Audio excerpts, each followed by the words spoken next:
Here we go. Yeah, the other thing you can do, level it out, is pull that little chain right there on that. That doesn't really help. So It's helping my eyes. It's my eyes, man. So your new glasses aren't in yet. No. This here. When I click on this, this is too. I cannot read that. So, from where I'm sitting. Okay. Okay.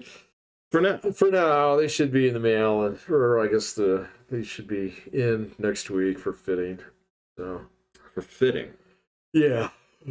For fitting. What'd you get them on, like fucking Barbie Barker or something like that? No, I got them at the ophthalmologist, and so they ordered them, and then they come in there, and they say, "We have your glasses. Come in." It's like, no, Jeff, I got real glasses like a normal person. Right? Yeah. So I got them from a professional. They're not going to send me a box full of 5 of them and say, "Oh, these look great." So there you go. Okay, so it actually, here it says, super annoying, but I have to go to the office the rest of my night shifts, which runs through the first week of April. Wait a minute. This is Will? He just sent this to me. Oh, okay. I sent it to you, too, actually. Hi, Will. I can survive missing out on the show, but if we can move one to a Sunday or Monday, then I can pop in. Sunday's fine with me. Okay. Yeah. In fact, Sunday works better than Saturday for me. So. No, we don't do Saturday. We do Friday. Yeah. We can do Friday, Sunday. Or Wednesday, Sunday. I don't care. This is stuff we should figure out off. Yeah, this fucking fascinating to listen to. Patrick, do you brush your teeth first before taking a shower? You shower before you brush your teeth? Yes, I do. So I've been known to do both of those things. So all right, so we'll figure it out. Great. Who are you? I'm Pat. Hey, I'm Jeffrey. This is Coffee Before Bed. It is. The podcast where we hit the button before we decide what we're going to talk about. Let's not even decide what we're going to talk about. It's a question of whether we should talk about it at all. Right? Right. I don't know, man. It's just recordings of the conversations we've had. I suppose it's incredibly accurate. Yeah, I know. So it would be something that we would normally talk about while the coffee's brewing or something. Well, it is part of real life. I'm sure there are a lot of people right now, just kind of nodding their heads and being like, yeah, that's true. That's true. That's true. I got stuff to do on Wednesday, too.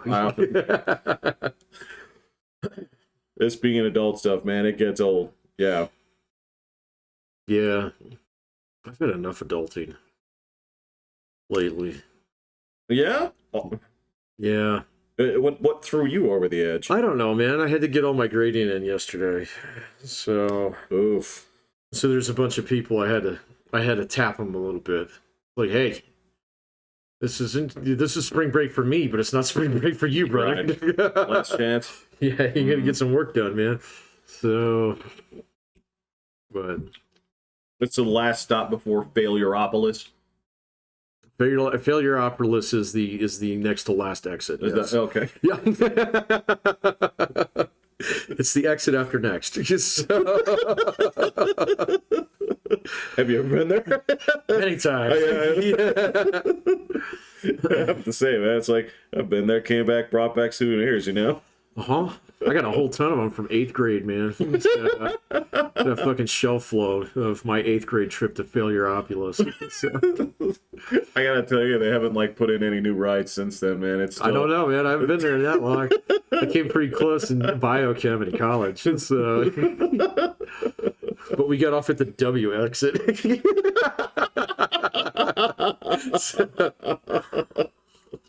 All right, so you know what? Because you are one of the few people I know that can actually unpack some of the things that have been coming out. Did you get some of the SVP bank news, to dissect and Silicon Valley Bank, SVB, and Signature Bank, and there's another one that went tits up.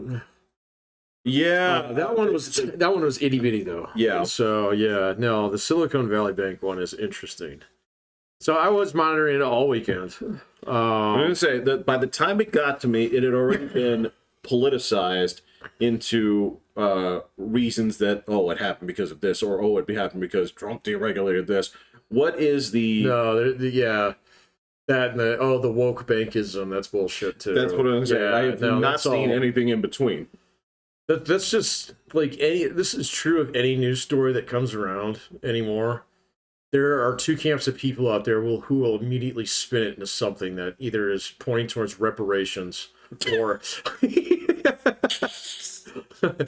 or I don't know, what's the other one? It's not like anti-reparations, it's more like fucking lunatic left. It's the lunatic left, whatever they're doing. It's so we call it woke banking now, or whatever. Yeah, it's basically like, God's wrath. It's like, that's what you get. There is a lot of that's what you get, yeah. Take a stapler to the nuts and that's what happens. So, fucking Charlton Heston throwing the fucking, stone tablets at the golden calf, Yeah. So I did watch it all over the weekend.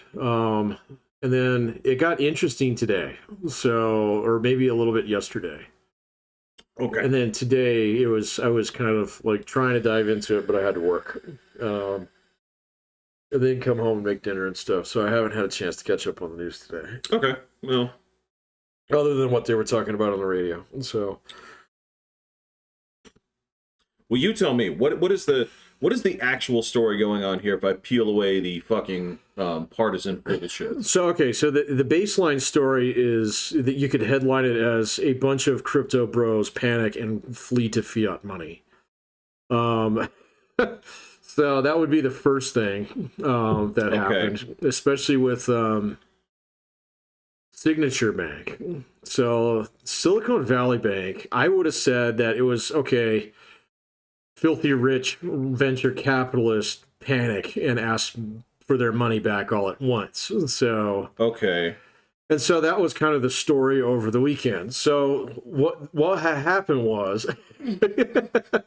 Let it be broke. Let it be broke. So, yeah. So what happened was last week, at some point in time, Signature Bank, or not Signature, Silicon Valley Bank. And this place is it is very connected to tons and tons of startups in the... It's almost exclusively connected to tech bros in Silicon Valley. Yeah. So personal banking, startup banking. Some of the large, like one of the biggest companies that had an enormous account with them was Roku. Yeah. So they're doing all their banking through there, but they're not the only one. There's tons of them. So, and so it's kind of like this little niche bank that's not that little. They have quite a bit. They had like 150 some billion in assets, which is pretty big. Yeah. I mean, it's not like JP Morgan Chase big, but But what is? Right. Yeah, exactly. So you've got 3 Titanics across the Atlantic. This guy just kind of sneaks around them, So anyway. Yeah. It caters to an exclusive clientele. So anyway, people I know, huh? Including people I know. Like who? People I work with. Really? Yeah. They work at the bank at Silicon Valley. Oh fuck! Oh okay, all right. We didn't. You run a different crowds than I do. Well, I'll talk about that. Yeah, that's fine. All right. No. Like all my friends, they're at Pueblo Bank and Trust. Anyway, all right. I didn't get the story from them in terms of they were panicked. They were fucking flipping out this weekend, yeah, I'll bet. Right? Yeah.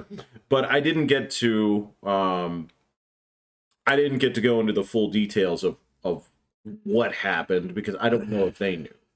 I don't think very many people knew over the course of the weekend. I did, Blythe posted on it somewhere. And there's this other guy that I follow. His name is Noah Smith. He's an economist. He's kind of an asshole, but he's also, I like how he thinks about things, and he's really good at explaining shit. Oh, great. So, anyway, his Substack's free. So, yeah. But anyway.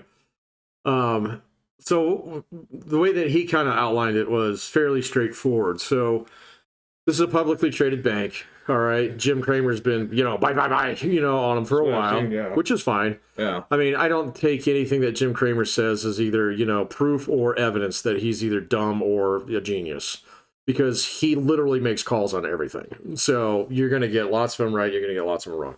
So, that's what happens when you always shoot for a field goal. Yeah. What are you gonna do? Yeah, it's again in this business. If you hit 60% of your shots, you're fantastic. You're a Hall of Famer. Yeah, you're fucking Madoff.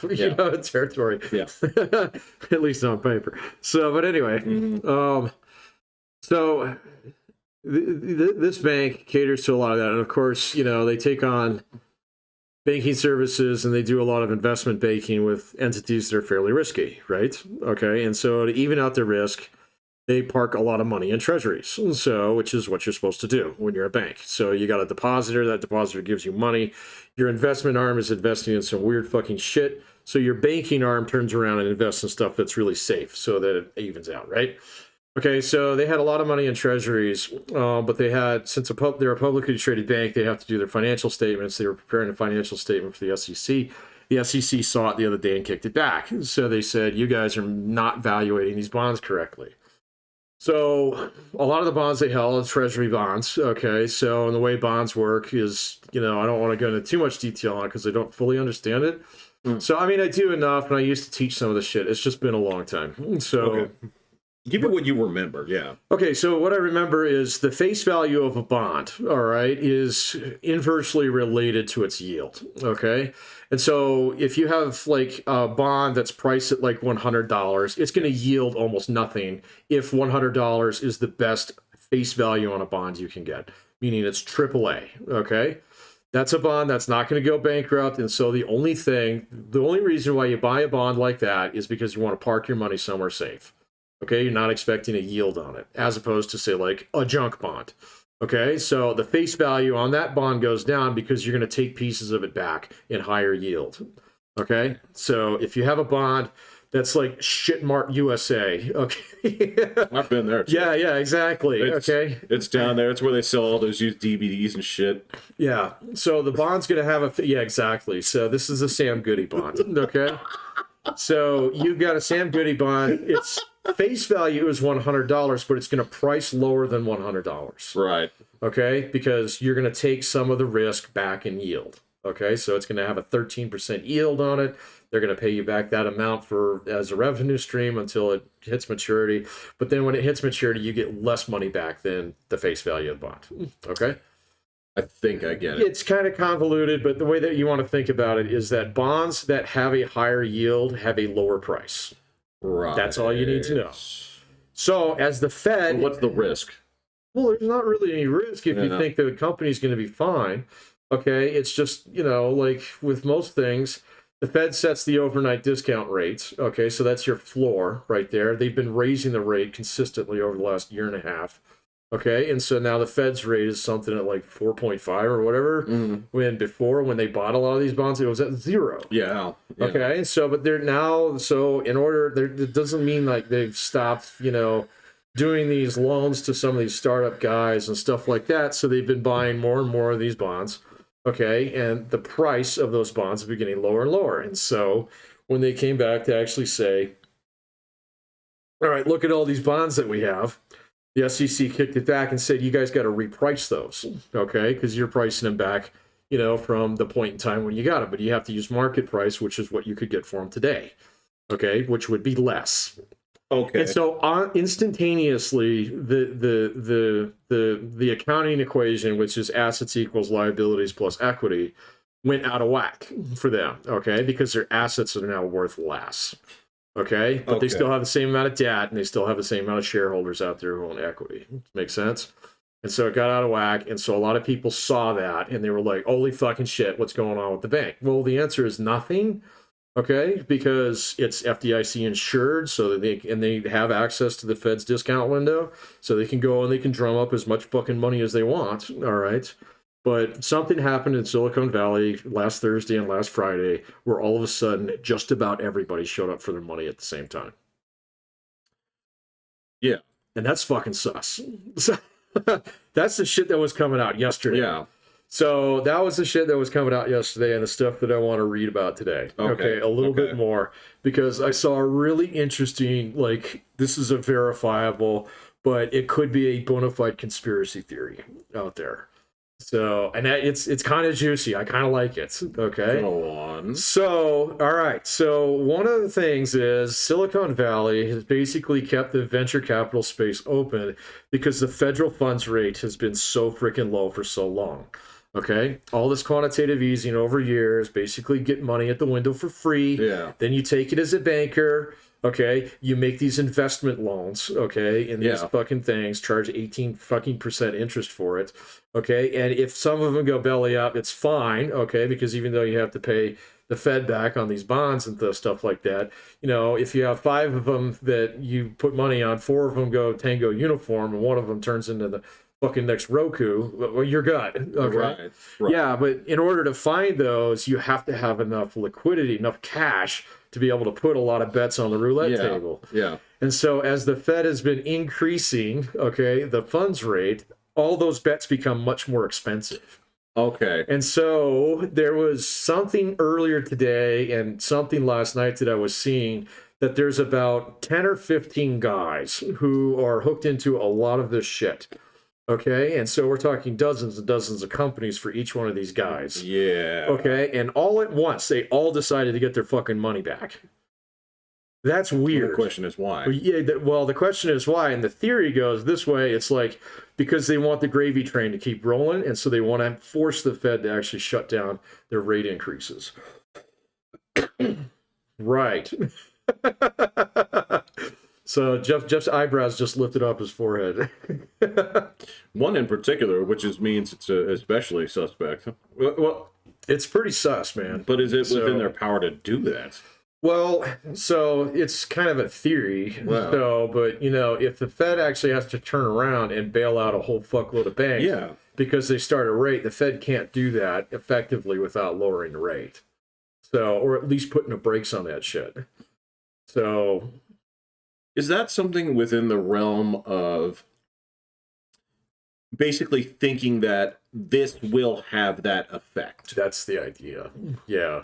And so apparently today, the FBI and the SEC have opened an investigation on this. Oh. Right. And so I need to go do some reading on that. Oh.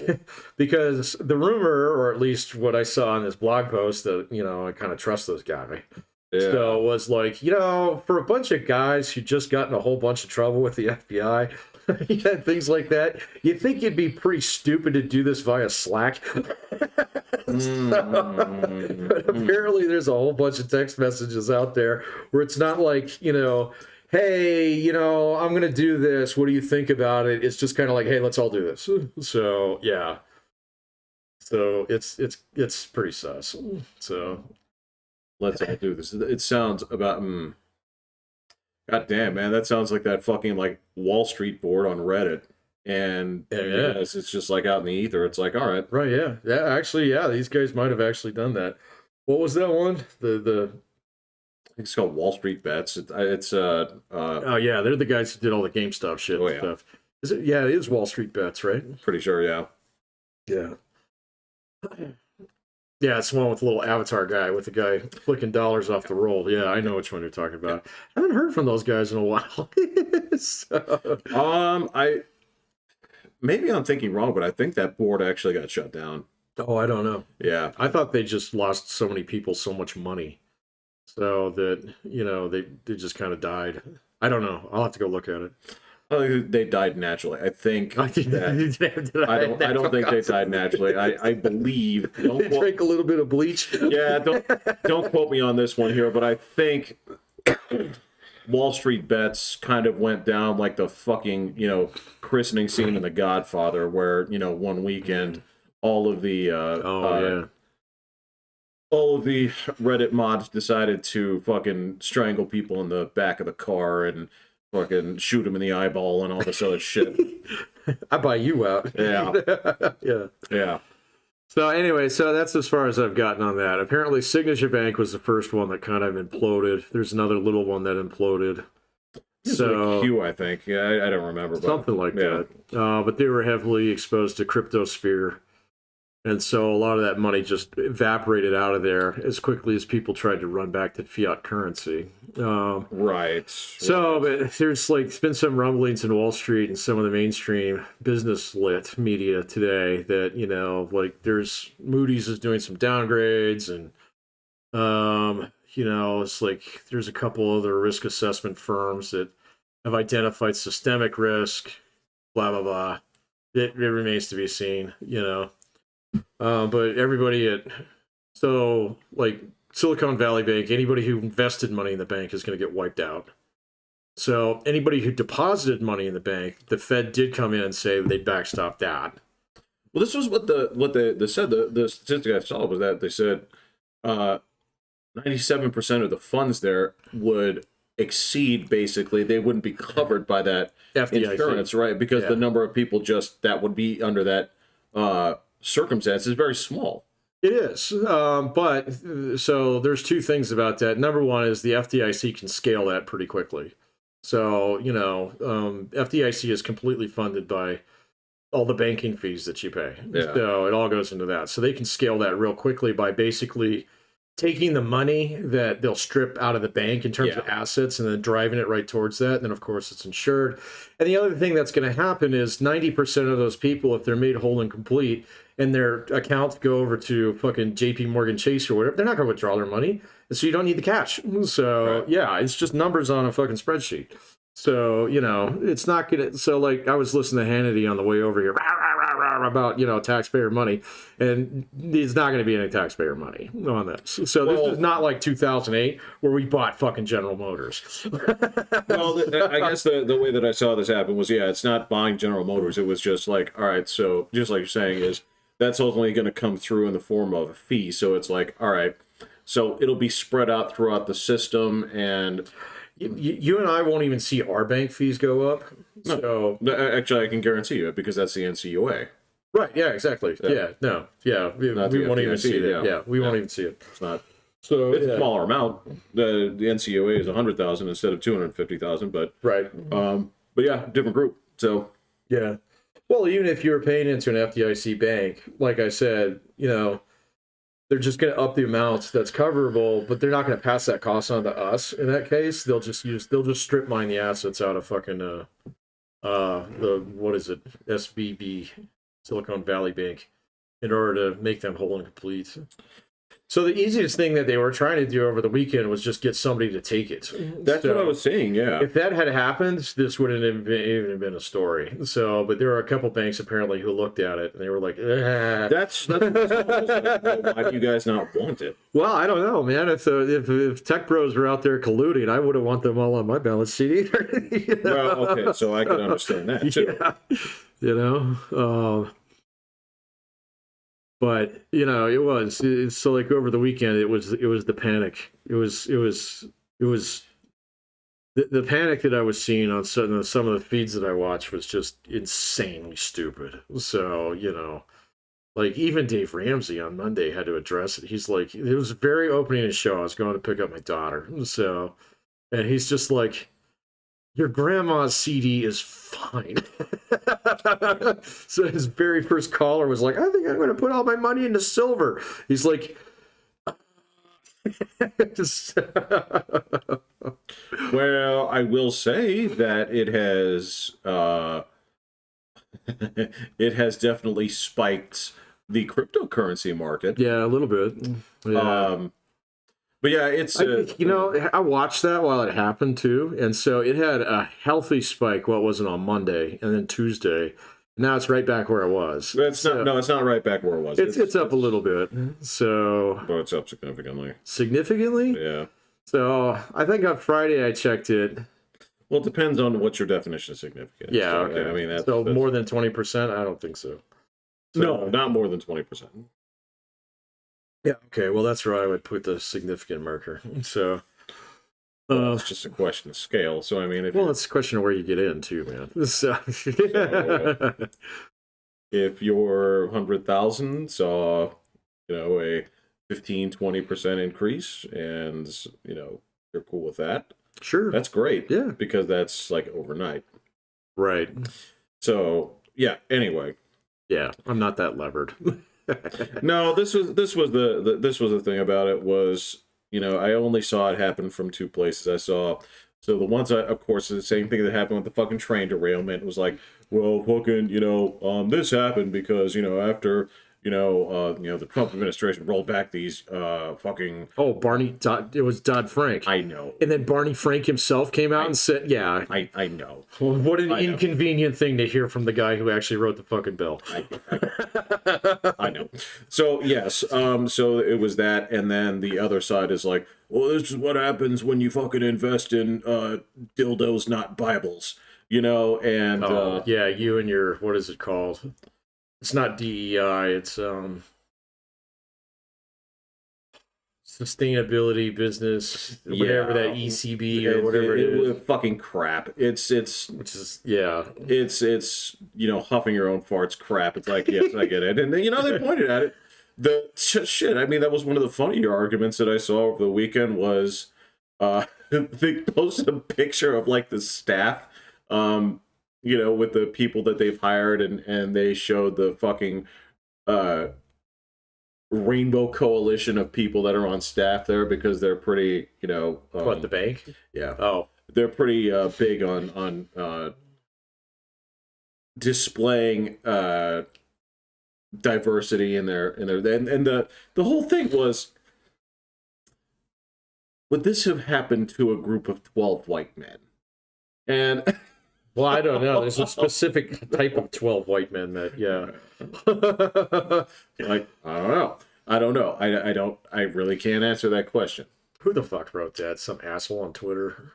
Come on, man. Oh, no, well, it wasn't like fucking, Mitt Romney or something like that. No,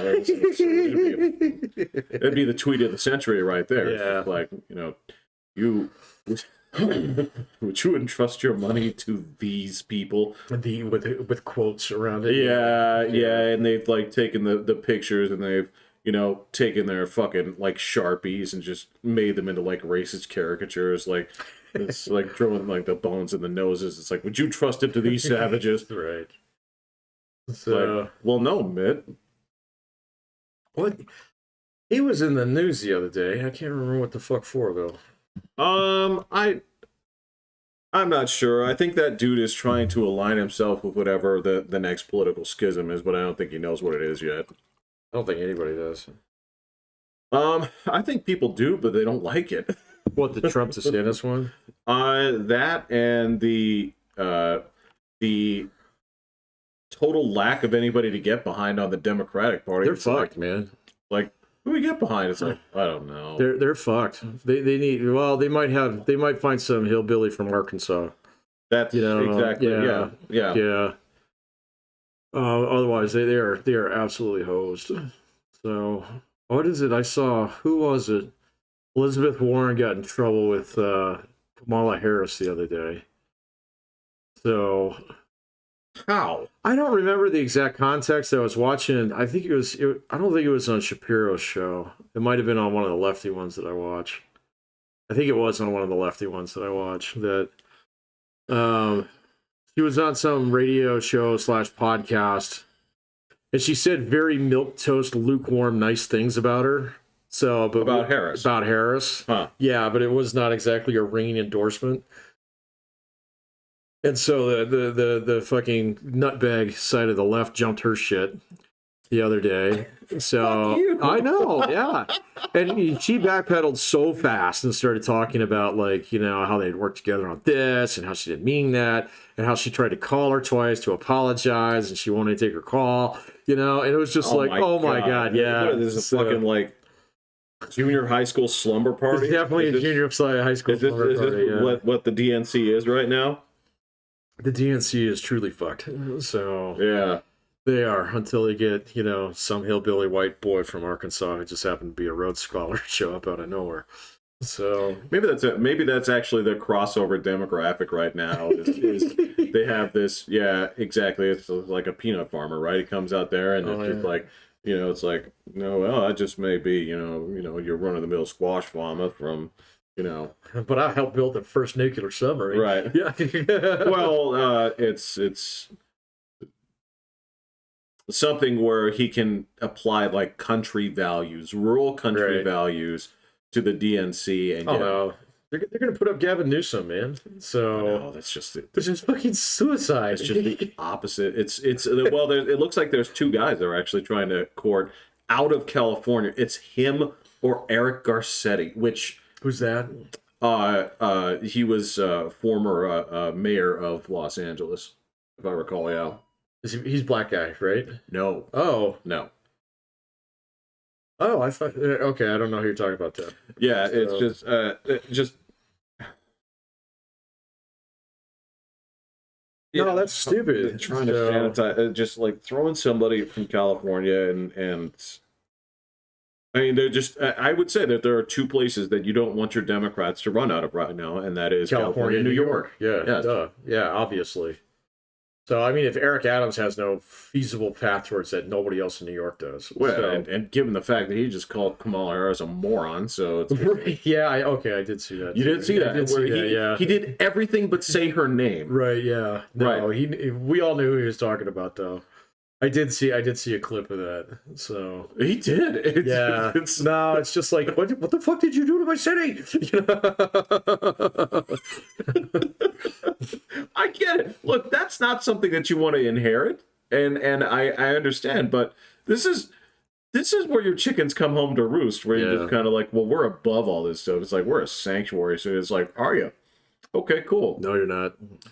And then suddenly fucking Jared Polis sends you guys. that's the funny shit, is then now it's like, what we need to recognize is this is a national problem. This is okay, that's fine when you left this all to be Texas's problem, Arizona's problem, and like, okay, oh, all right. Yeah.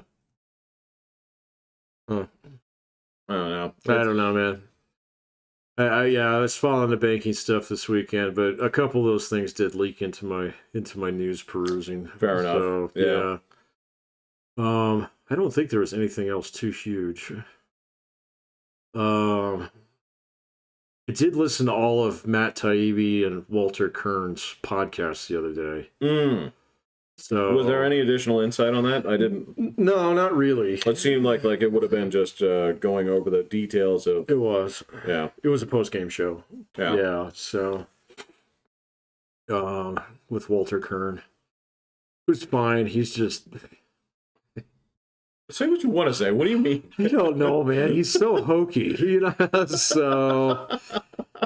He's like, should be one of those guys who's like the narrator of a Looney Tunes cartoon, in the beginning. Well, back in the South, there lives a coyote. That's not even remotely what his voice sounds like, but it's just, he's got that cadence that it does not podcast well, man. So. Does he make up for it by being so extremely pretty? Pretty? Yeah. No, this is audio. But well, that's what I'm saying. Yeah, no. Yeah.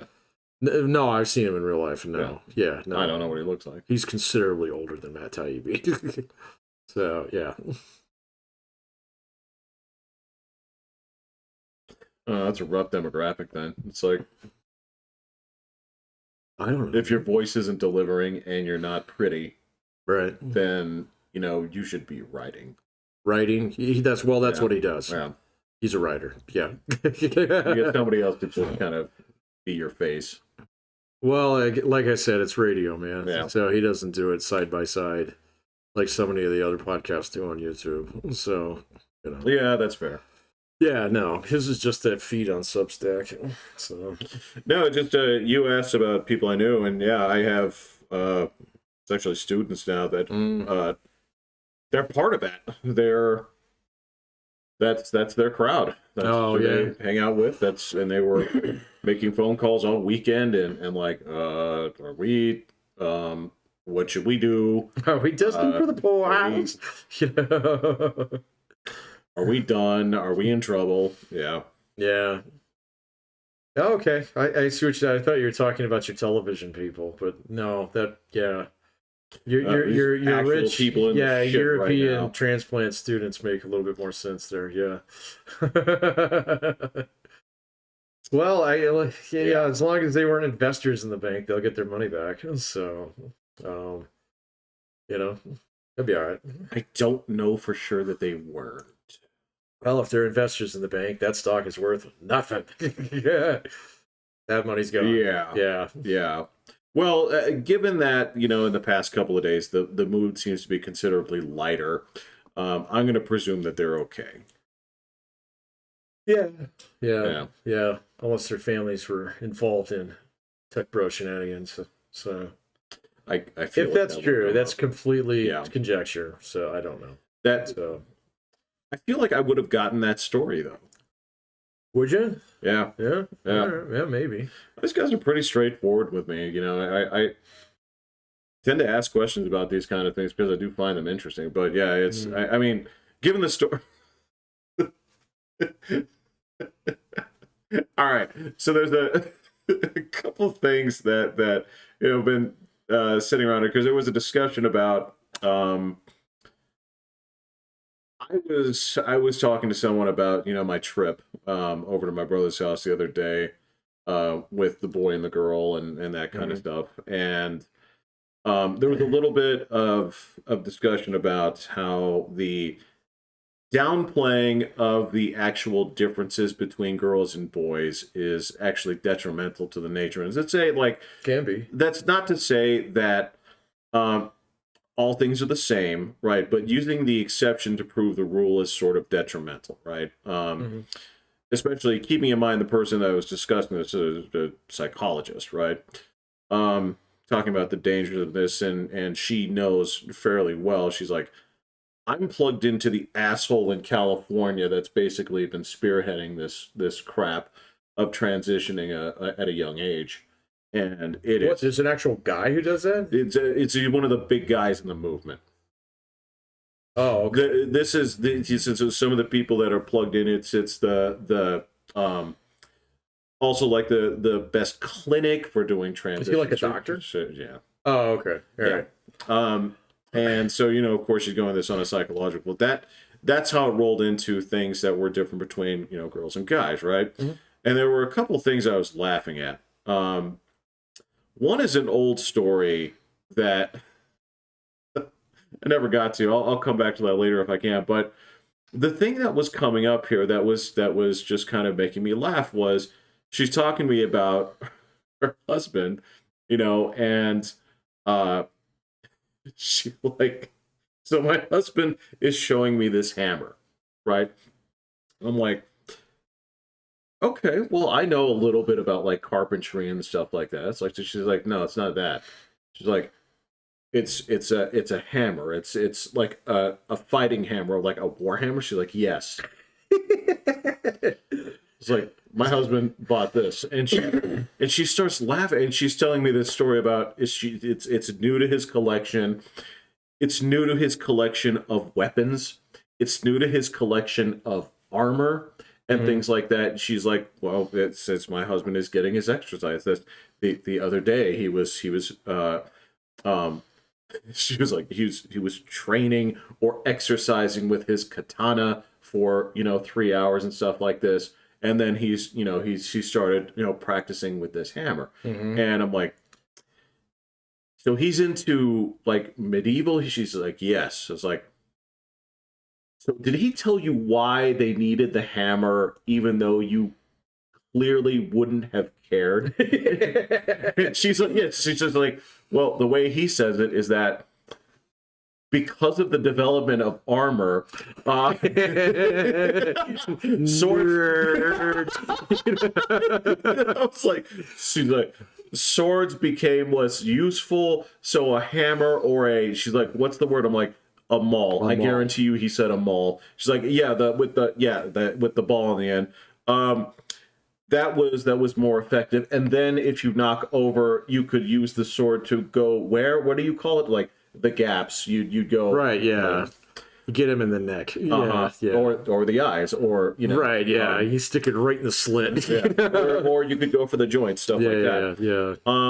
And that's where the discussion about just she's like, she's my husband, but I'm a girl. I can't possibly care about these things. Yeah. I'm like, look, I'm not trying to be sexist or anything like this. It's just like, I know if I said, go call your husband over here, and if I asked him to name 5 tanks from World War II, Right. I guarantee he could. Yeah, you get at least 3 out of him. Guarantee. Yeah. Well, he's Russian, so I mean.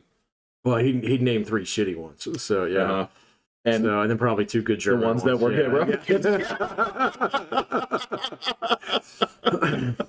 Like, I guarantee you could do the same for aircraft. I mean, it's just funny. And that was just the thing is that's where, like, I was asking her about this, and you tell me if this is true, especially with a daughter, right? Was the observation was that guys tend to really look into more like concrete things as well. That's an old meme or trope. Is the guys are things and women are what, people. So, it's like things versus relationships or something like that. Yeah. Well, the way I see it, and the way that I've seen that here, is that women have, or boys have, or not boys, but girls have much more of an at a younger age, a greater sense of abstraction, right? They can. There's an argument for years about whether or not that's biological or whether or not that's actually the way we encourage kids to grow up. So, but that's what the Iceland experiments prove against. Well, I mean, it's like pop psychology, man. I mean, Well, the whole thing was designed to get more women at the STEM field at any cost, and it actually reduced the amount of people. No, I understand that, but that doesn't necessarily mean that's biological.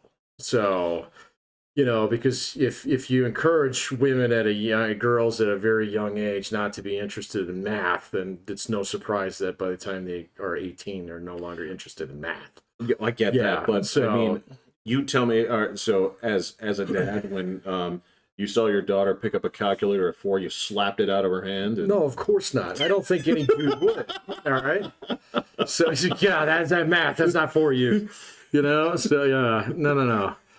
So I don't know. There's like some things. It's a really difficult question about like how much of that is actually fundamental biology and how much of it is actually related towards socialization. Yeah, genetics and environment. Yeah. Nature versus nurture. Yeah. And then but like there are clear differences, and so like it's funny that you bring up that Warhammer exercise. Because Pam and my wife and I went out to dinner with a good buddy of mine and his wife the other night. So this is a guy from my PhD program. Oh, okay, cool. And so, they're talking about law or something like that because they wanted to try and see if Pam would write him a will, kind of thing. Oh, okay. So, and she doesn't practice anymore. So, it's kind of like, well, I can tell you what not to do, more so. Fair enough, yeah. So they're talking about that. And my buddy leans over to me. He's like, guess what I bought? I said, what'd you buy? He's like, I bought a suppressor. And I'm like, what do you mean a suppressor? And he's like, for my 45. I was like, oh, you did? And so I was like, why'd you do that? He's like, because it's cool. So he said, I had to wait on a list for 1.5 years, and I finally got it the other day. It's like, do you take you out to the range yet? He's like, no, I don't have any ammo, but I'm gonna this weekend. So, and then his wife's like, what are you guys talking about? And he's like, my suppressor. And she just like rolls her eyes. Kind of thing. It was just one of those things. I was like, but that's cool. So, and then my wife started going into all the legal things about that. She's like, so did you wait on the list? And he's like, yes. So you realize you can't like give that to your son if you die, so because he might not be eligible. He's like, yes.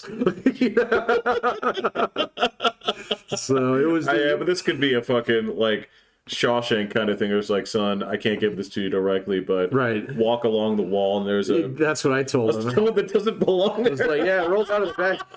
It rolled out of the back of your truck at this milepost. Yeah.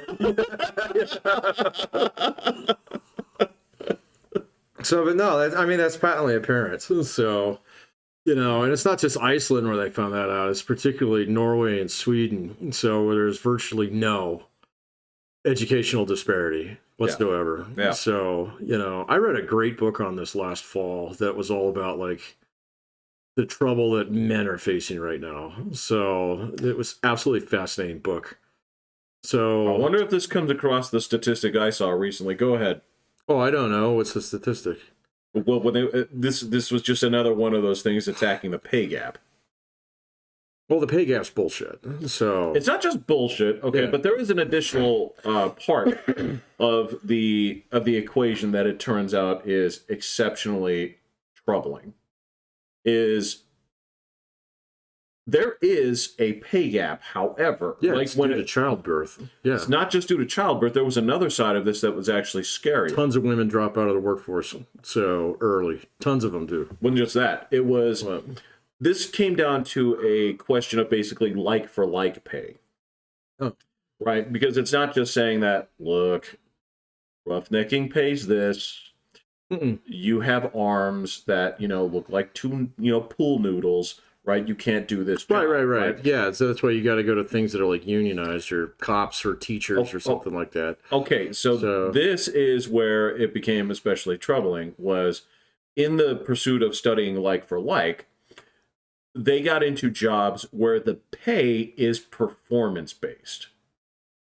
Oh, see, that's tough, man. And guys crushed them. Well, depends on the job. Well, that's the thing. What do you mean, like performance-based, like sales? Yes. Yeah. So it's anything where it is, that's what I said, performance-based that is how you get the bulk of your pay. Yeah, it was. Oh, no, that's well established, and like I mean that lit's been around for 20 years. So I mean there are some examples in some industries where women can do exceptionally well on commission-based sales. Oh yes, it's like Mary Kay, so stuff like that. Absolutely. Yeah. So, but if you actually take a look at like sports agency, there's no car sales, realtors. There's almost no comparison. Well, I don't know about realtors anymore. So, but there used to be studies on this years ago. So, yeah. I don't think there's too many people at this point that would be like, I don't want a woman to show me a house. It's not that. No. It's just how aggressively are they going to get you to. Exactly. Yeah. And so one of the things is like, and this book talked about this. It's by a guy named Richard Reeves. He's really good. So, but he was talking specifically about how like men and women respond differently to the act of childbirth. So in this one. So women will work to obtain more time off. So men will work to put more food on the table. So they'll actually double down on OT. And so a lot of those like for like union jobs, like we all work in the same fucking mill, or we're all teachers. Okay. So in fact, I think teachers was actually a specific study on this one, where they showed that male teachers who had a young child would sign up for summer courses to teach, and female teachers would not. So unless they were single mothers. So, yeah. So no, and it's just one of those things. It's like, all right, if you're a dude and you have a kid and you have a wife at home, so there is something there where you just, and again, it's not sure if that's biological, or if that's just tradition, right? What's kind of expected of you as a dude, but they will sign up for even more overtime. So they did another study that was actually, I think it actually was in a steel mill. So where they had, not a terribly diverse workforce, but it would have been one of those ones where, so if I'm a woman in that situation, my overtime is worth a lot of money. Okay. And they still wouldn't do it. So, so they prefer to take the time off and go spend time with their kids. Whereas the guys were like, fuck, I'll get a day off when he's 16. So, yeah. So, look, it's not that either side of the argument is wrong, right or right. I mean, there's a piece of this where you say like, you're a guy, you're like, it's just I'd love to spend time with the child, but the time I spend, I'd like to spend it with him, with the lights on, and like, oh yeah, that happens too. Yeah. And I do understand that. And the other side of like, well, what is the point of this if I don't actually see the children along the way? So that happens too. And when I worked for the railroad, I had a lot of guys who were like that. Just like, my kid's graduating. And it's like, cool. So you guys having a party? And it's like, no. So I don't even know who my kids are. So, it's like, wow, that kind of sucks. So, yeah. Yeah, and then you look at that breakdown of responsibilities, and yeah, that's sort of why. Hey, you know as well as I do that the leading indicator of whether or not you are going to get any kind of trouble with the police is whether or not you come from a single parent household. That's a big predictor. I know it sucks, but it's true. Well, yeah, that geolocation. So, yeah, Is that your neighborhood does fucking matter. it does. It does. Yeah. Don't get me wrong, because it's a lot of that is going to be what are the values of this neighborhood, and oftentimes it's sort of It's questionable. Yeah, it's not amenable to somebody who wants to walk the straight and narrow, shall we say? So, no, Shelby steals points. Fucking move.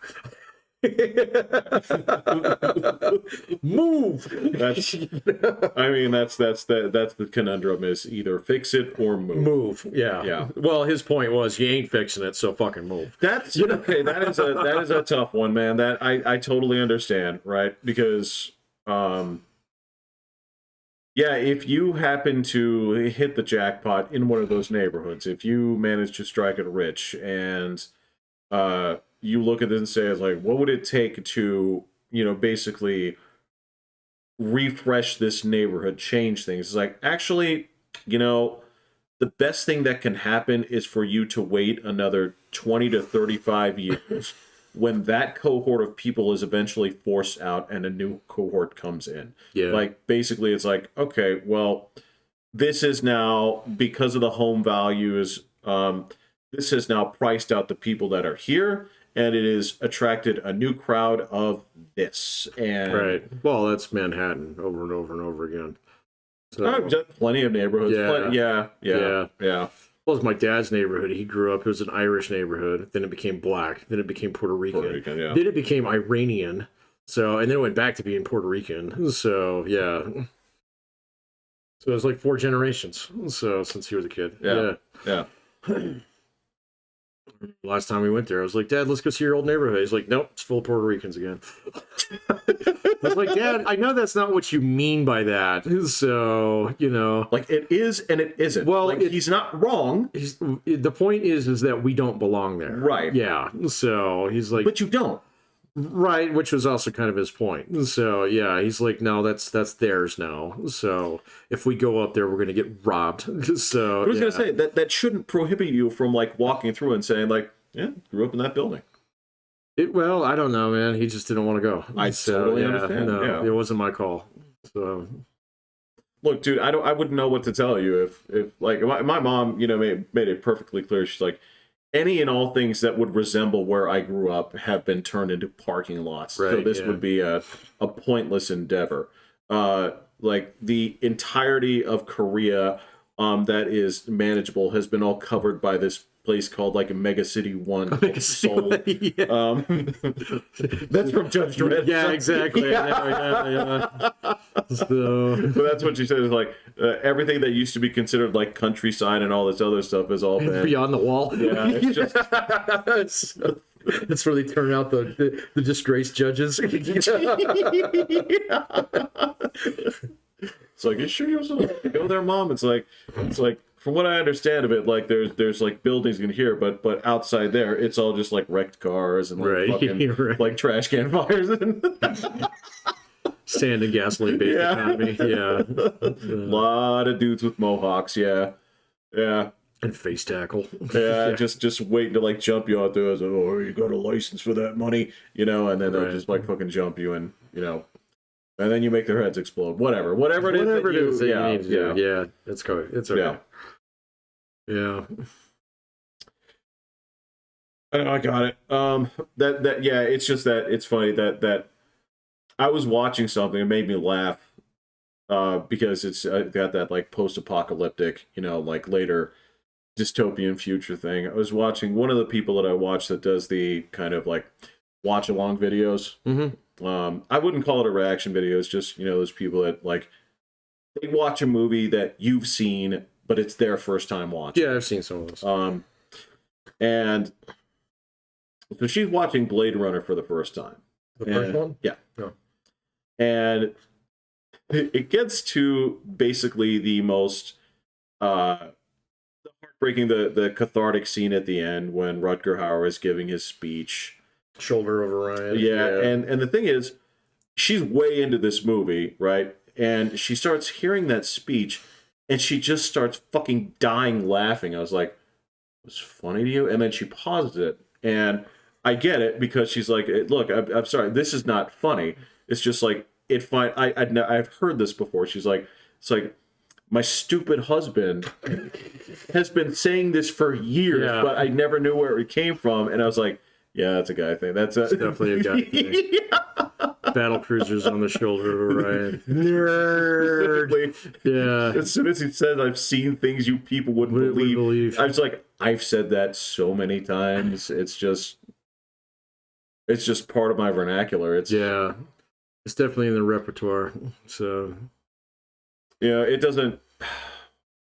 There are certain things, like even within video games, like I'll say that when I'm playing video games. I'll also say, if I'm ever playing something where I'm piloting, even in like Flight Simulator, right? It gives me any control of the stick. I constantly is like, "I have you now. I have you now." Yeah. It's just what?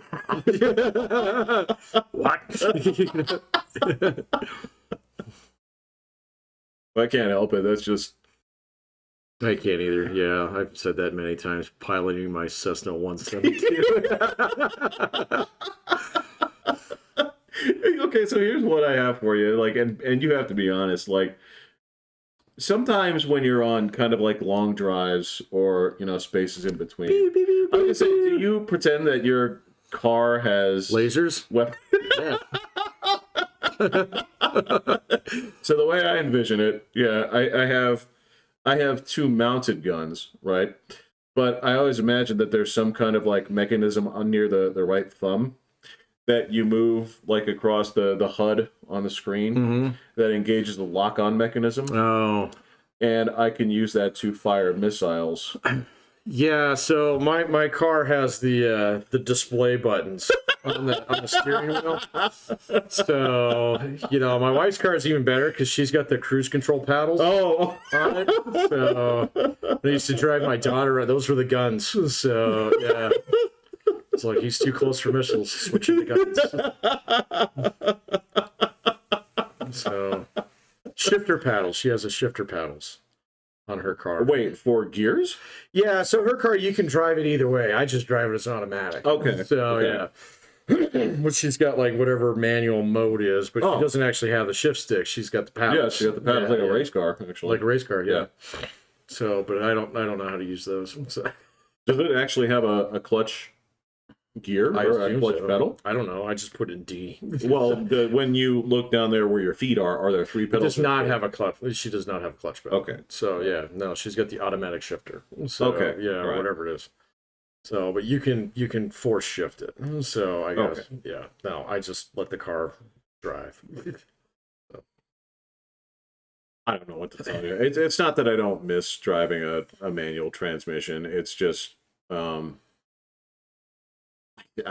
not going to do better than the actual automatic system. I'm not. Oh, they've gotten so good now. I don't know, man. I mean, the only car that we've ever owned that was actually manual transmission was my wife's car when we first got married. So prior to that, I never owned a manual. My dad did. My brothers owned several. Yeah. So, like the 1 year where I drove my wife's car, I got okay at it. But I still suck at it compared to someone who actually learned how to drive on that shit. So I can make it go. So you can. I mean, you understand the mechanism. I understand the mechanism. I know how to make it not stall. So you know how to idle it. You know how to. Yeah. It's one of the things that my dad taught me. Is like, all right, here's a hill. I need you to idle it so that you're right here, that you don't move backward or forward. I need you to inch it forward just a little bit. I need you to, it's like, all right, that's fine. I'm so out of practice. I probably haven't driven one in almost 15 years. It's been longer for me. Yeah. No, it's been a long time. So, I mean, you don't forget. It's not like. Yeah, that's true. It's not like you step in here and it's like, what's this? It's like it's a baseball bat. It's like.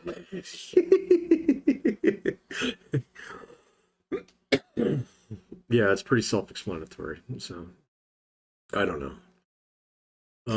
I like after I played Flight Simulator a lot, I wonder if I could actually fly a plane. So I guarantee you could. Well, I was at a point in time where I knew I could, but I don't know, man.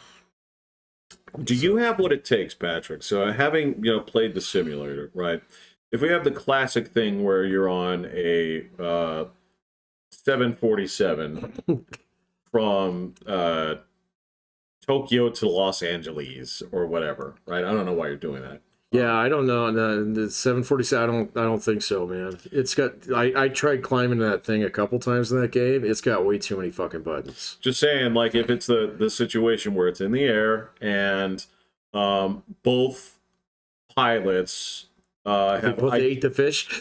They have identical, and I mean identical, explosive heart attacks. Oh, geez. Or maybe it's not. Maybe they have heart implosions, right? Okay. So they die instantaneously, and the fucking the stewardess, she comes running out of there. She's like, "Oh my god, can anybody fly this plane?" Yeah. Would you stand up and say, "Ma'am, I can get us there," or would you be like? I would look around first, yeah, because 747 holds like 400 fucking people. So the odds that somebody else there knows a little bit more about flying a plane is pretty good. Now, if we were on an Amtrak train, and they say the engineer's fucking dead, so I'd be like, I got this. You do that. No fucking problem. Right. I'll even make all the signals. We're not even gonna lose any time. In fact, we might even get there fucking early. Right?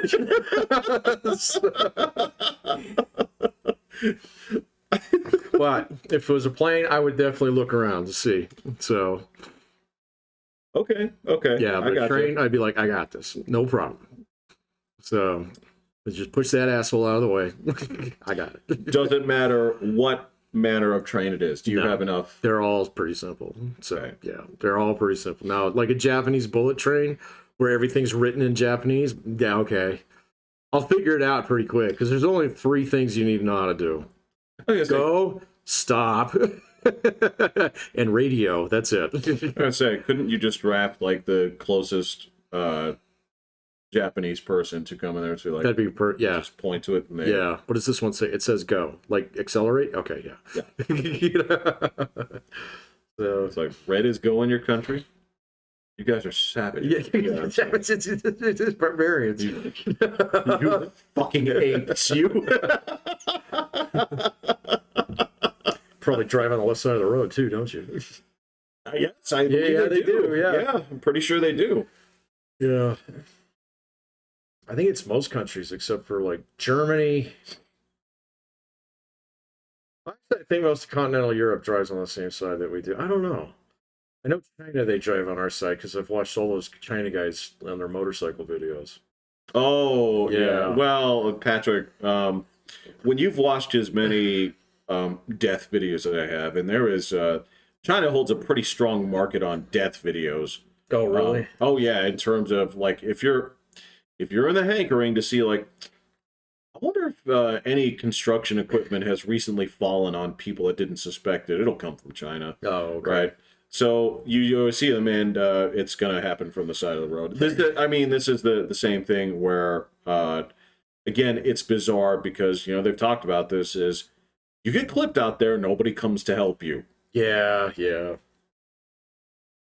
they all walk away. It's like, I didn't see anything. Crazy, it's like, this is ridiculous. That is definitely one of those cultural things that I do not get. So... No. I would be curious, and I don't have any. I actually just wrapped up an independent study with the last Chinese student that I have from before COVID, who had to finish this class from China. Oh, okay. Yeah. Did he finish? Yeah, no, he did. He's great. So he's a good dude. So I've worked with him a lot. His English is pretty good. His written English is pretty good. So his spoken English is hot garbage. So but that's actually pretty typical from my experience with Chinese students.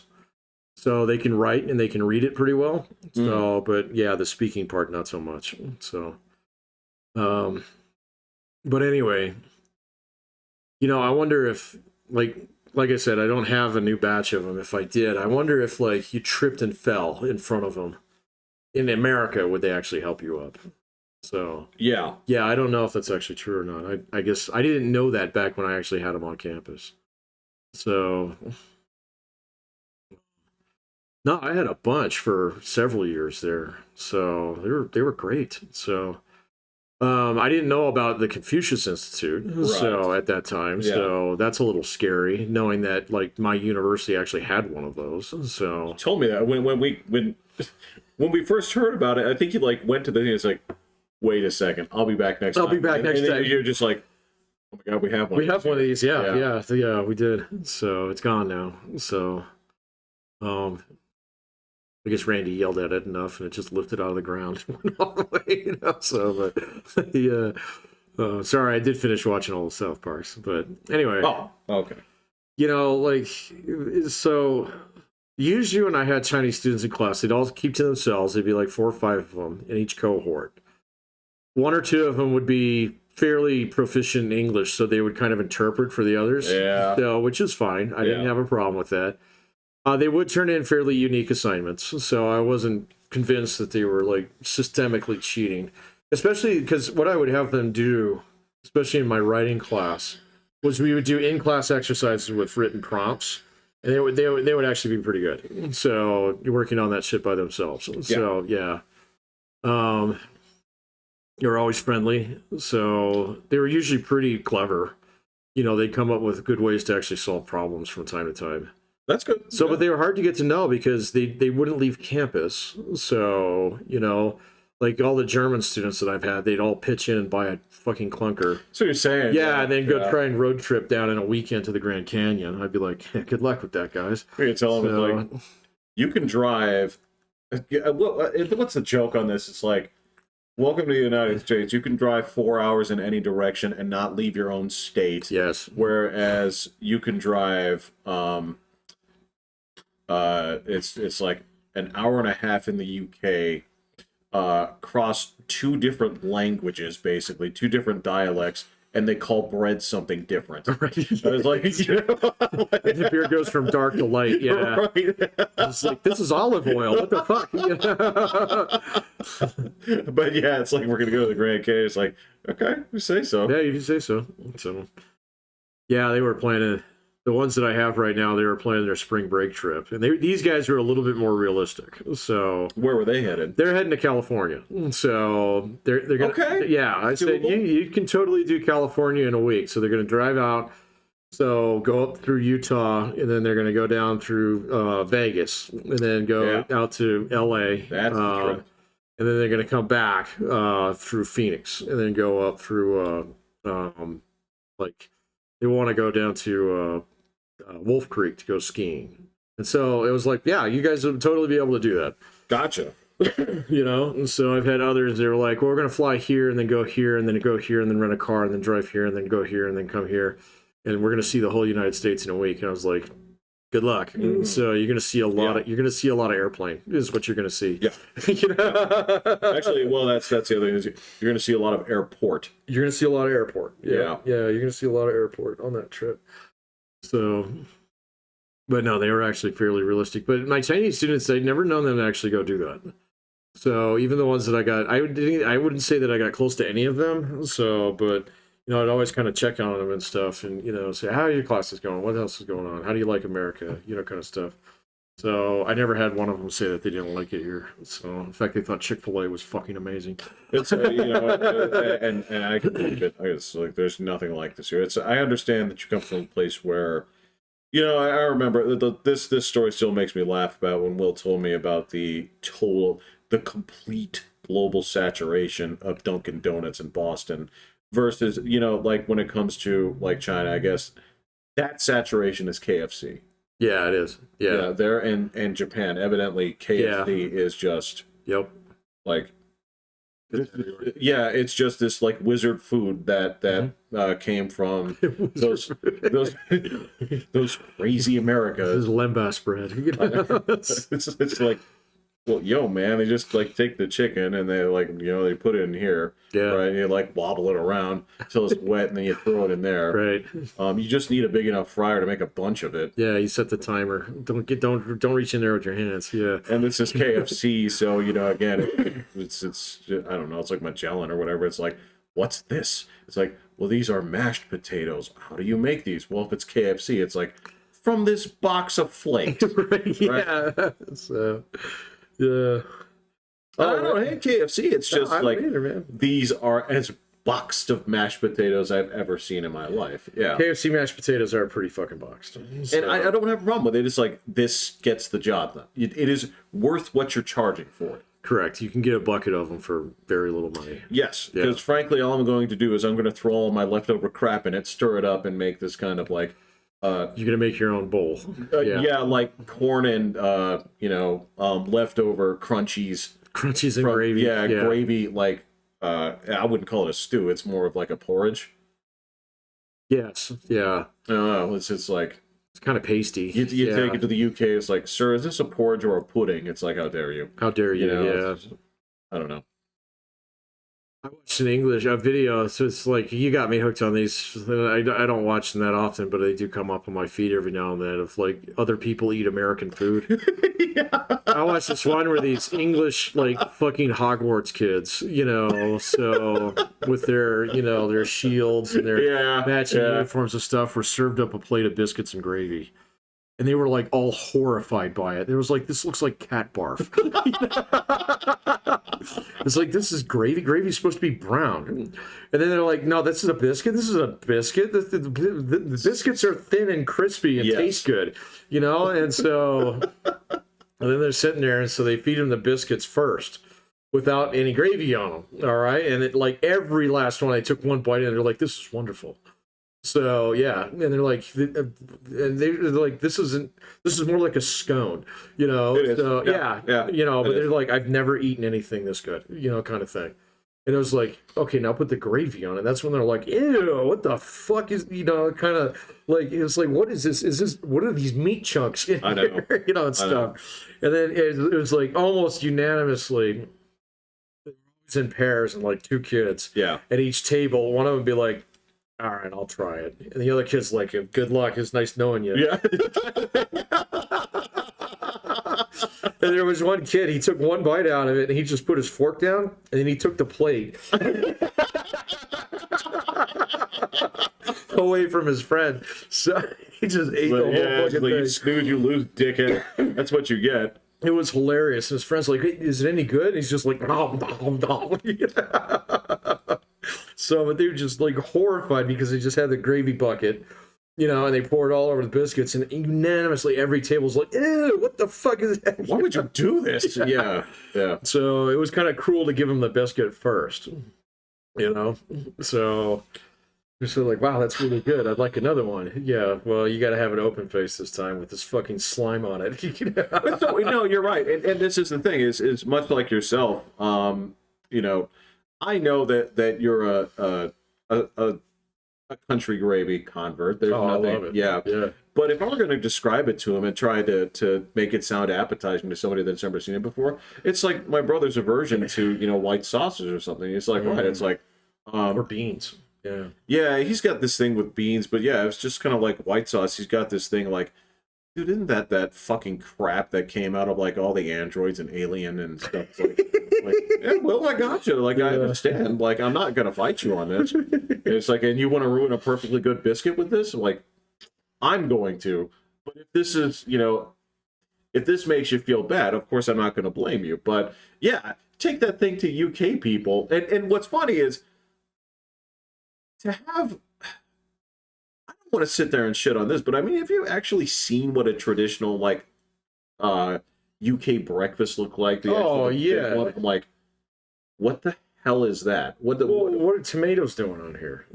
So yeah, like, well, most of the UK breakfasts that I've seen, it's like it's a mix of eggs, meat, and then like toast, and then usually like tomatoes or sliced grapefruit or something like that. And those two little like charred black things, I don't even know what they are. I thought those were sausages that they just burned the fuck out of.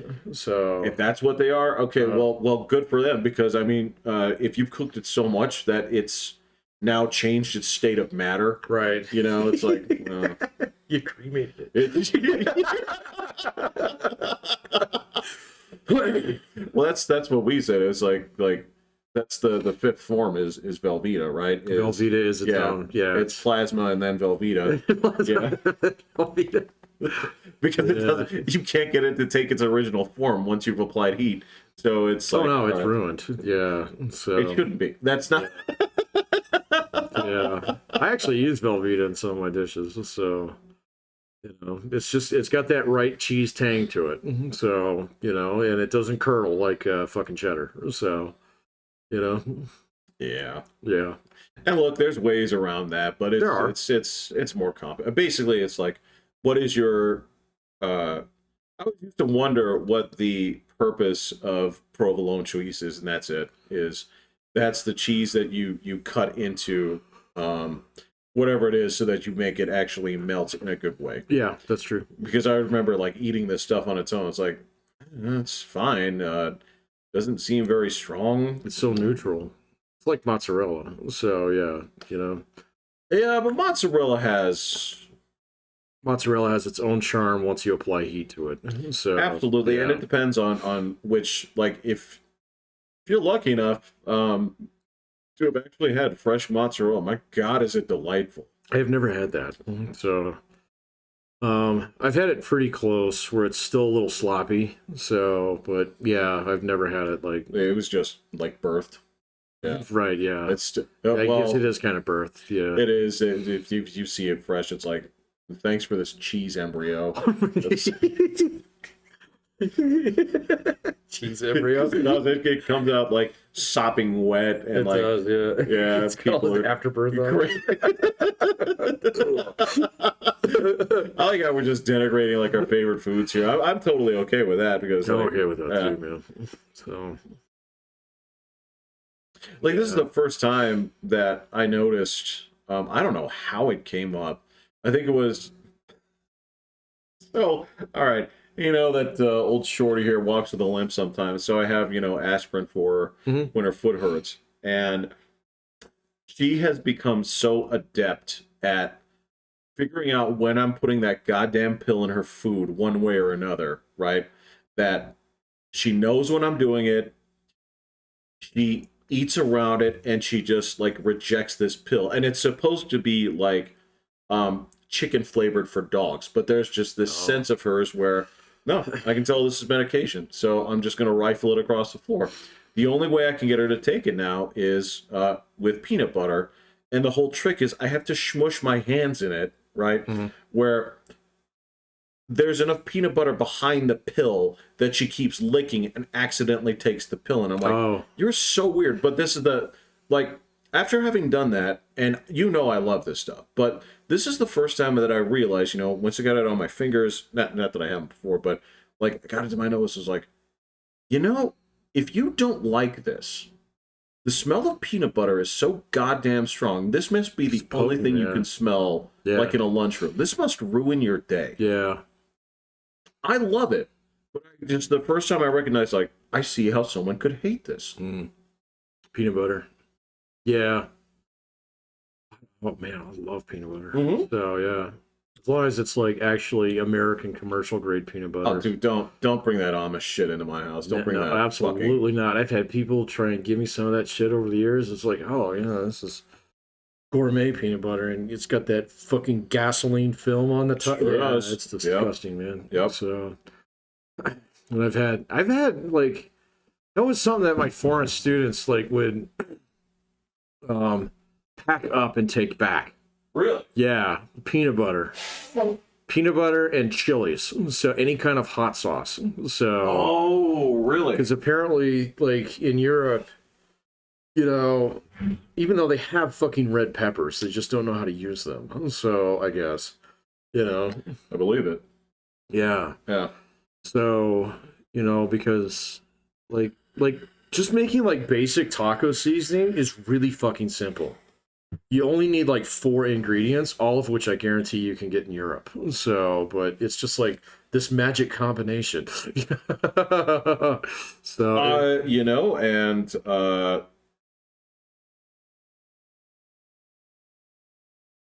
but that's the thing is like, even if you don't want to put those things together, you can go like one thing down and say like, this is the taco season. Yeah. Even if you don't want to combine them yourself, you can go like one rack over and it'll be taco season. It'll be a little bit off from the way that you like it. Well, that's okay. It's still a good baseline. Yeah, it'd be really close. In fact, you can almost kind of like surprise yourself and say like, oh, this is exotic. It's like fancy. Like, check this out. Yeah, this like, one has smoked paprika in it. I'm going to show you, honey. This is a delicacy from McCormick. Yes. Yeah. No. So, yeah, it's that. And then, yeah, they all say they're going to unanimously miss Chick-fil-A. So, yeah. Dude, they have... Look, I would not put it as my favorite, but I'm not going to dispute anybody that does. If you say, like, what do you like in a restaurant? And the first thing you say is, I like it to be clean. Say, you've got it. You've got it. This is a winner right here. Like, I like a place I go to actually get you in and out of there as quickly as possible, even if there's a line. Done. Like, you've got it right here. Yeah. You know? They got a model that works. I respect it. Yeah, it does work. It works great. So, personally, I have not been there in a while. I have not eaten fast food in a little bit. I did go to the Mickey D's like 2 weeks ago. Ooh. Yeah, I had a Big Mac craving. So I get those about once every 6 months. It's like, fuck, I haven't put a Big Mac in my mouth in a while. It's time. So, absolutely nothing wrong with that. How was it? It was divine. So, always going to be. I went to the good one over here. So, on... what is it, Constitution? Yeah. So, yeah. Yeah. Yeah. I'm on my way home. So, but they do mention how much they like the food. So, regardless of, well, there's one exception. I haven't found so I've asked them this a couple times. You know, what's one food in America that's really bad? So, candy. Huh? Or chocolate. Some of them really like that. Okay. So, like, I've had some German students who are actually like, I don't know why we do it the way that we do back there because this is so much better. So chocolate, yes. So I was kind of surprised. So, and then I've had other students almost unanimously say that bread here sucks. So, well, yeah, that's the Subway thing. It's like, this is a dessert. Oh, that's right. Yeah. Oh, that's right. Yeah. You told me about that. Yeah, they had to classify it as a dessert as a pastry. because it's a goddamn Yeah. so much sugar in it. I could see that. Look, this is the thing. This is something that, you know, I've covered with, again, I have a lot of international students, you know, so it's, they're absolutely right on this. And it's like, so American fast food, right? It's amazing. It's supposed to be amazing. It is everything about what you eat, but it is made up to caricature levels, right? Right. So if you eat one of these burgers, yes, it's the best goddamn burger you've ever eaten, right? It is just a question of whether or not you let yourself become acclimated to it. And once you become acclimated to fast food, oh yeah, you are on the road to health problems. Yeah. No, I am not as acclimated to fast food as I was a couple of years ago. Oh, you know, I was too, man. It's dude, yeah. Well, back when you were teaching, you eat it like every day. Every single day, yeah. No, the only time that I was able to get away with that was when I was on graveyard shift. I would go to Burger King and get like a triple stacker to start my shift every single day. And then I did lose weight doing that because you do that first and major meal of the day, so you'll burn it off. So, well, you know, it's funny that you say that. The other part of that too is, were you eating the fries? Oh hell no! There you go. I'm not a fry guy. So, like, even this day, like, I go over to the In-N-Out, I don't get fries. I don't eat them. So, you know, McDonald's is an exception I will make. I will always eat their fucking fries. So, well, you know, and I guess I don't know. I guess I go into that heretic camp that. You know, I'd go to a fast food place like, excuse me, do you guys make steak fries? You know, of course not. Always sucky. That's how I like them. Yeah, I know. I know. It's the gross thing. It's like, no, good fries should wobble. And everybody's like, you barbarian. Yeah, it's like, yeah, I got steak fries for you. It's Savage, like, yeah. you go over there and eat them off the floor in a little dish with your name on it. You can pour your water on it too.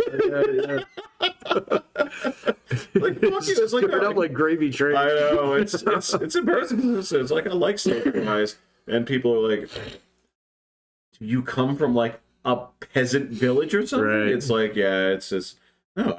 I very much enjoy these, but yeah, it's all right. You know what? Like okay, so I can see you on steak fries in one construct. So, or one way is like, and I've done this at home. I've made them myself, with Yukon Gold potatoes, and I baked them, and they were fantastic.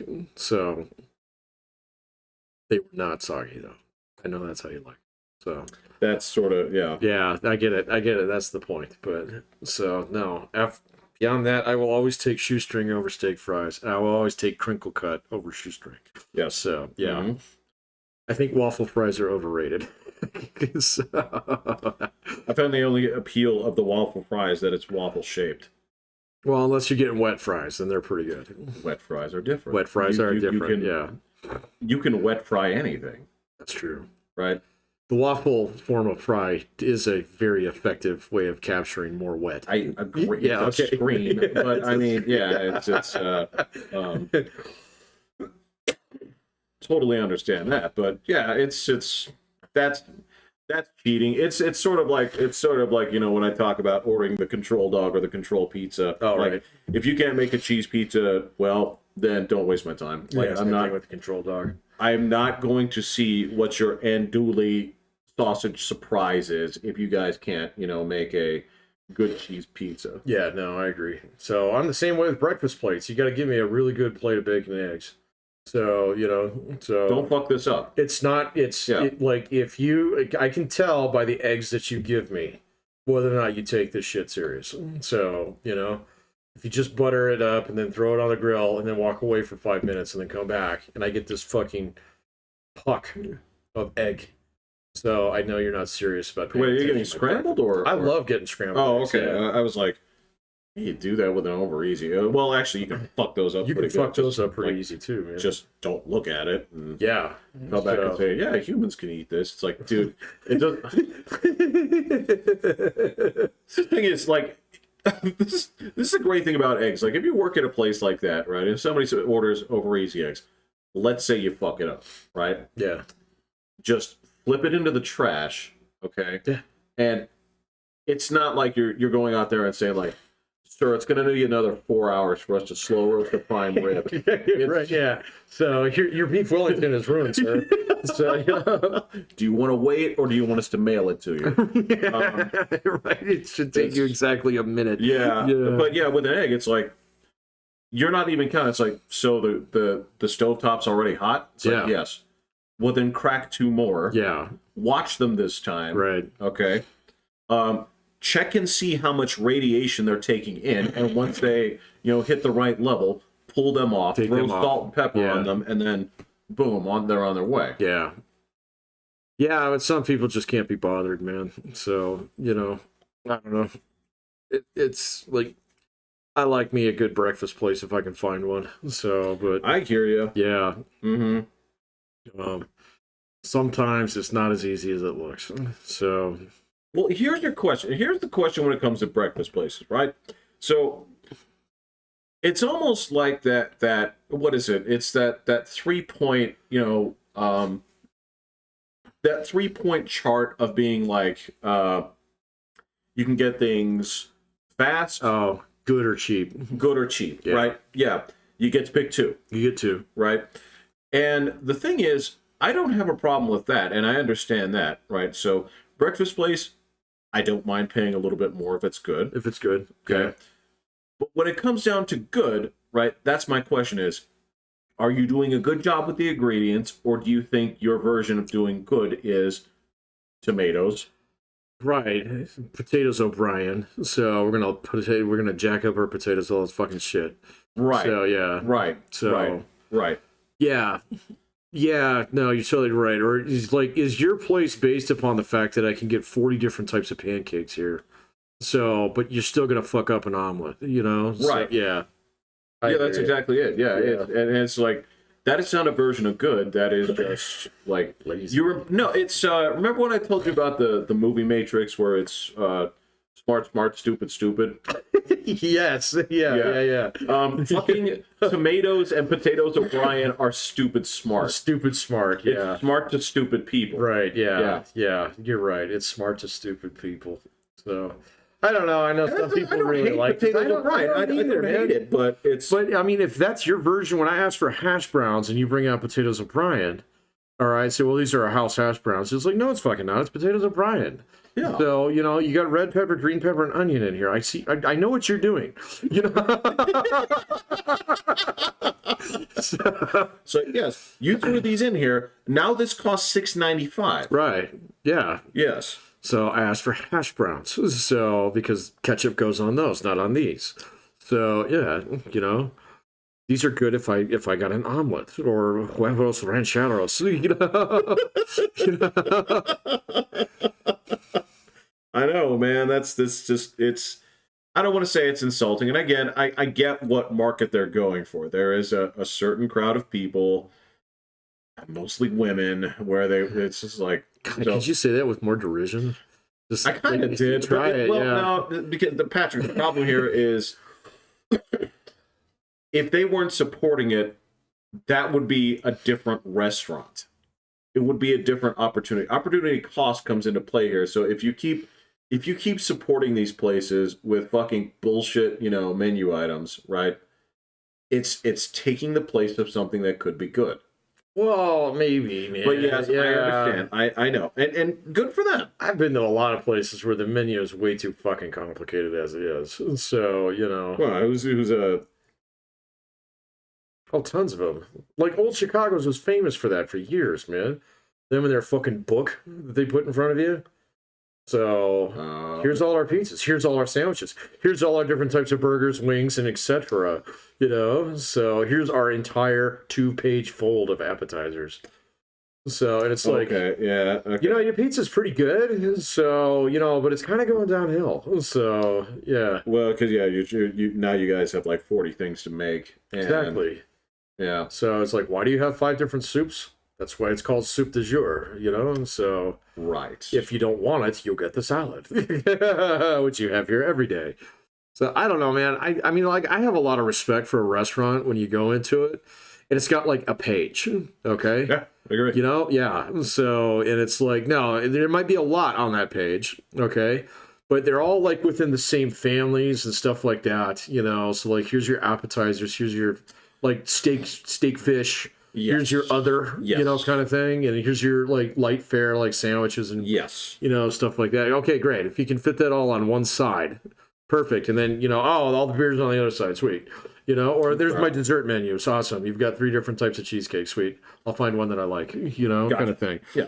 You know, because that's a menu that somebody put some thought into. And it's one where they've got enough feedback on it over the years to say, like, you know what? Yeah, we don't really need a Monte Cristo because there's only that one guy who comes here every Thursday who orders it. So, yeah.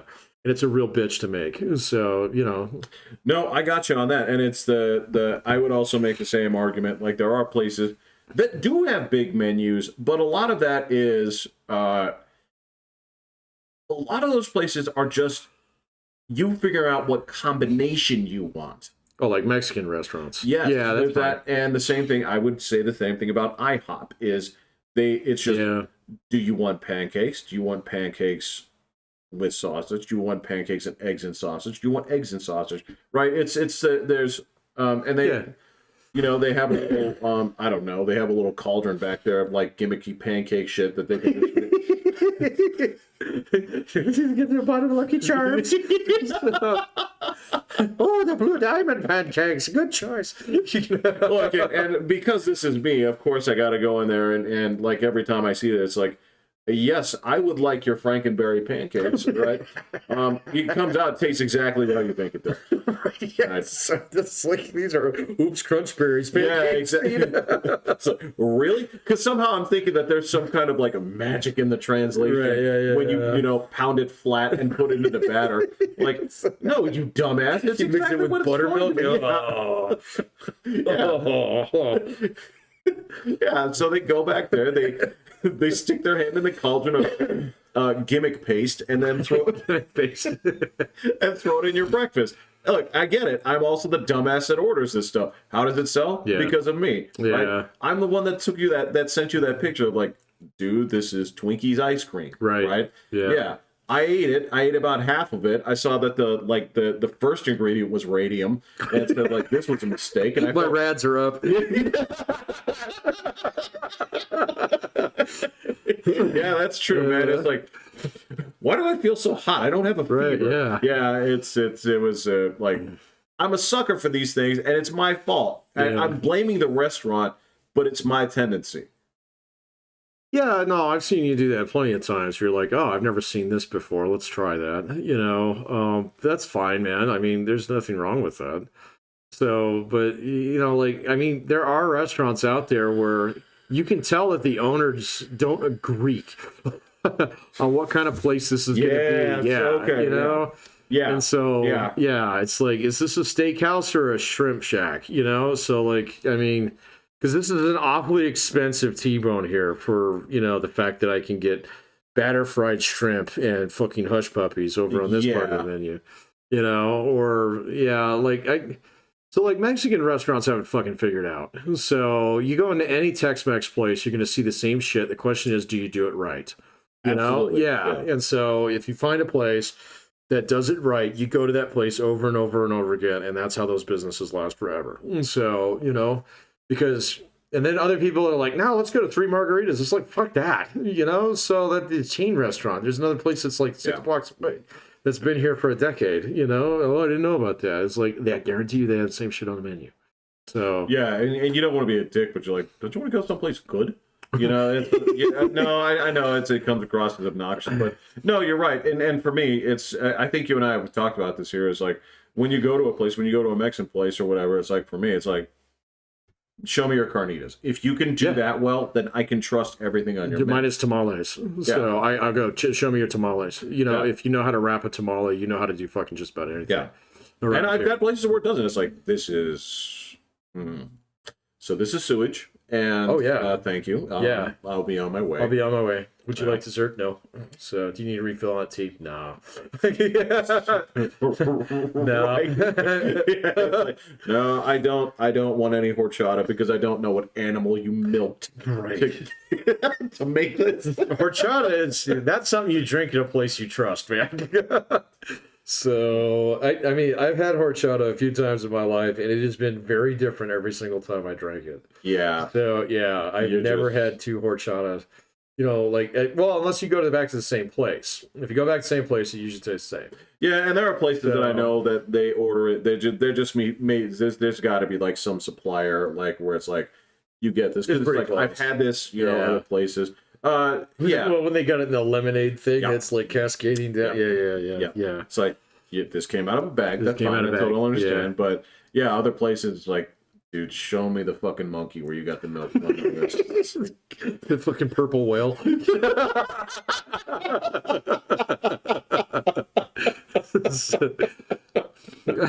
The green walruses or whatever they were.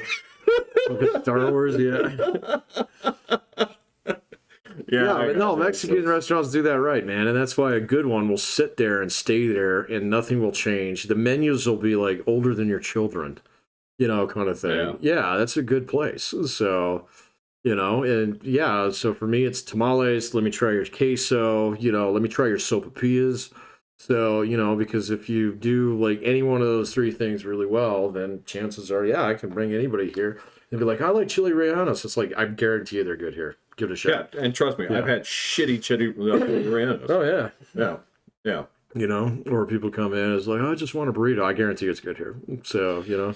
It's a weird thing is, God, I remember I can't remember who I was picking on, but yeah, it's I can't remember where it was, but it was. Oh, that's right. No, no, of course, that's it's my brother I'm picking on again. That's right. Oh yeah, yeah, because when you go to, it's like eat the beans, William. no, it's not that. It's Taco John's. It's like, but the potato olays are great. I'm like, it's taco. The tacos, I know, but he's going there for the potato olays. I know, yeah. And so does everyone. That's the thing. Yeah, I have eaten their tacos. Their tacos are garbage, man. So fucking Taco John's, man. You sit there and look. It's like you go there and you eat their tacos, and it's like, you just pull it out in the car. It's like, well, there's a raccoon's anus. It's fucking gross, man. It is like their tacos are terrible, but it's like, but I like the. You have to stop buying these so they go out of business or change their taco recipe. It just becomes they think potato olays. Yeah. It's been a while since I've had a taco from Taco John's, but I remember in that town that I lived up, that's the only thing we had. Yes, Taco John's, not Bell. Yes, it's John's territory, not Bell territory. Yeah, you go out there and you get like a 12-pack of tacos, and you would get 12 different fucking tacos. So this one here's a meat taco. This one here's a lettuce taco. This is a cheese taco. This is a meat taco with a little bit of lettuce and 3 little bits of cheese. What do you want me to do? Did you want me to go ahead and actually like mix these myself, or just give me the kit? Yeah, empty all contents into a bowl of my own and just mix them up. Yeah, scoop it out like it's a punch bowl. Make yourself taco roll-ups. Yeah. It's like, fuck this. Yeah. And there's always just some weird fucking, I can't even tell you like what bizarre flavor it is. Like the last time around there, I was like battery acid. Yeah, I was like, what is this? Duck sauce? Their tacos they're like it's foul. Yeah, it tastes like a battery. So yeah, no, I never liked Taco John's. So that's why, yeah, like if I wanted to, I could drive a little bit further. Yeah. And then they had the combo KFC / Taco Bell. They kind of fucked it up too. So, but at least you could get KFC there. So you could. I'm sorry, I don't want to fault the combo places, but all the it's like you're asking too much of these people. Oh yeah, it's way too much. To make too many menus. Yeah. What was the A&W combo? It used to be A&W. KFC. Was it KFC? Yeah. Oh, okay. Yeah. I remember when I was a kid, I used to like A&W burgers. So yeah, but I don't remember. But you had a hike for it. There was not one. I don't remember. We used to go somewhere. Yeah. But yeah, you're right. It was like Durango or something like that. Yeah, it was this. That was closer than that. I don't remember, but yeah. Oh well. Yeah. This is I'm sorry this devolved into a bitch session, but I mean, like. Well, we hadn't done a food episode in a while. Well, if you listen, and I understand that there's probably a lot of you right now being like, yeah. It's like, I hate that place. And there's some dude right now, it's like, I hate it when my wife takes me to fucking, like, tomato breakfast. I'm so sick of it. I'm so sick of it. Yeah. So, yeah, exactly. Yeah, your spouse has got a place out there that's just, it's not where you want to go. So... It's like, just because they are called pommes frites on the menu. It's like, I know what this means. I know what this means, yeah. So, yeah, exactly. It's like, you put dollar signs on this for crying out loud. Who the fuck do you think you are? Who are you trying to fool with this? I just think I'm such an asshole. So, yeah. So, maybe I'll pay you in Canadian dollars, fucker. Yeah. Yeah, I know, dude. I'm sorry. This is some really, ticky-tack shit, but like, this makes me grumpy. It's not. Look, and if people are buying it, they're gonna eat it. That's fine. That's the thing. It's on the menu for a reason. Yeah, I mean, the restaurant business is so fucked up. It's not even, it's just like, you see places come and go all the time. So like everybody now.